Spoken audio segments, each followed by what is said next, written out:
আসসালামু আলাইকুম রহমতুল্লাহি ওয়া বারাকাতুহু।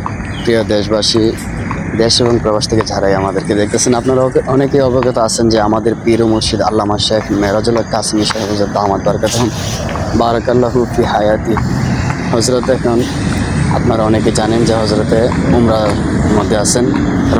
রমজান মাসে হুজুরে উমরা পালন এবং ইতিকাফের উদ্দেশ্যে হুজুরে উমরায় গিয়েছিলেন সৌদি।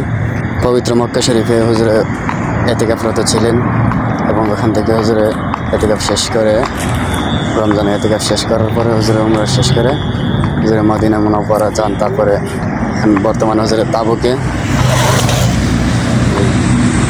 তাবুকে একজন সাহাবী, বিখ্যাত সাহাবী হযরত আব্দুল্লাহ রাদিয়াল্লাহু তাআলা আনহুর কবর জিয়ারতে যান। এই কবর জিয়ারতের মধ্যে আসছিলেন আমাদের পরিচিত মুখ ভাই মুফাসসিল ভাই, তারপরে আসছিলেন মাহমুদ ভাই, তারপরে বিশেষ করে রফিক ভাইয়ের বাসা সাবাসপুর ইউনিয়নে রাজাবাড়িয়া, আর মুফাসসিল ভাইয়ের বাসা সরাইল নোয়াগাঁও, আর মাহমুদ ভাইয়ের বাসা হলো মইন্দ। তাছাড়া আরও অনেকে ছিলেন। তো এখন হুজুরে এখান থেকে তাবুক থেকে যাবেন রিয়াদে যাবেন 21শে এপ্রিল রোজ শনিবার রাত 11:30 ফ্লাইটে। আল্লাহ পাক হুজুরের উমরার সফরকে কবুল করুন এবং আল্লাহ তাআলা আমাদের সকলকেই হুজুরের মতো উমরা করার মতন তৌফিক আল্লাহ তাআলা দান করুক।